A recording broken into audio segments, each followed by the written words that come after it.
Sí, pois eu salgo de traballar ás 7:30 e xa a partir desa hora, se queres, podémonos ver. Coido que non te... O meu teléfono!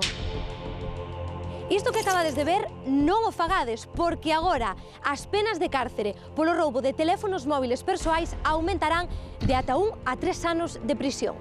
Roubaches algunha vez un teléfono móvil? No, hombre, por Dios. De momento no. Algunha vez cho roubaron o teléfono? Nunca. No. E se cho roubaran, perderías moito? É a tarjeta da piscina. É moi importante. Hombre, mira, se eu da empresa, aparte de ter que pagalo, dependo del para traballar, eu personal, pois... Hai moita cousa reservada. Imagínate. Pode ocasionar graves problemas. É que no teléfono móvil levamos moitas cousas. Eu no meu teléfono móvil levo a miña vida inteira. Non tes fotos dos netos, non tes a banca. Teño todo. Eu tamén. Datos...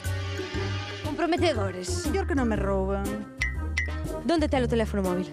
Aquí. Levas o teléfono en mal sitio, No. Vai en bolso e vai cerrado. O sea que se che roubo isto... Levas os cartos, o teléfono e as chaves. Non lle gustou a idea. Se tes cuidado non debería pasar nada.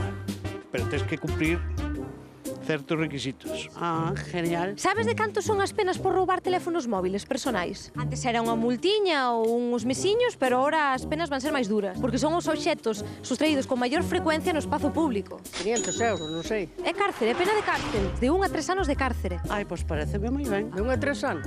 Jole. Ainda hai pouco. Quería te atracar, pero non me compensa. Pois atrácame. Entonces, A ver. para atrás. A ver. Ala, chao, marcho. Devolvelle o teléfono a nosa compañeira Alba Lea. É certo que moitas veces levamos datos privados no teléfono, moitas veces non somos conscientes dos sensibles que poden ser eses datos. Luís, o roubo de móviles vaise castigar con ata 3 anos de prisión.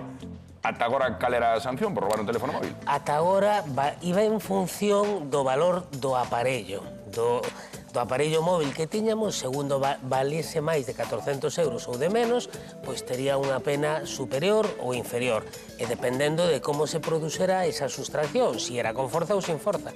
Que é o importante? Primeiro, a partir de xa, sustraer un teléfono móvil se castiga con unha pena mínima de 1 ata 3 anos, porque agora temos información sensible, información que é como o noso DNI. E iso que significa? Pois que aquela persoa que se quede con o noso teléfono, sexa de porque o quiso facer ou porque non o quiso facer, tenga acceso a unha información especialmente sensible e o seu acceso se vai castigar como unha revelación de segredos. Por lo tanto, señoras e señores, o móvil a partir da semana pasada equivale a levar o propio DNI en riba. Se o perdemos, hai que ir a denuncialo, pero hai que ir a denuncialo con máis motivo para que se persiga. Bueno, é que é certo que eu penso que a día de hoxe prexudica máis que che rouben o teléfono móvil que che rouben a carteira, non? Que era antes un pouco, pois así, o fruto que máis se podía prexudicar no teu día a día, pero que agora temos unha vida inteira metida no dispositivo. Home, que sin a carteira igual saes da casa, sen o teléfono móvil dubido moito, non? Sí, antes estaba comentando a nosa compañeira Raquel Rosa toda a información confidencial que levaba no teléfono. De feito, nos ensinou que ten un teléfono móvil que chama Cariño, que é o do seu home, e outro de Querido, que é o do seu amigo especial. Eu, sí, teño Aí no peto. dous.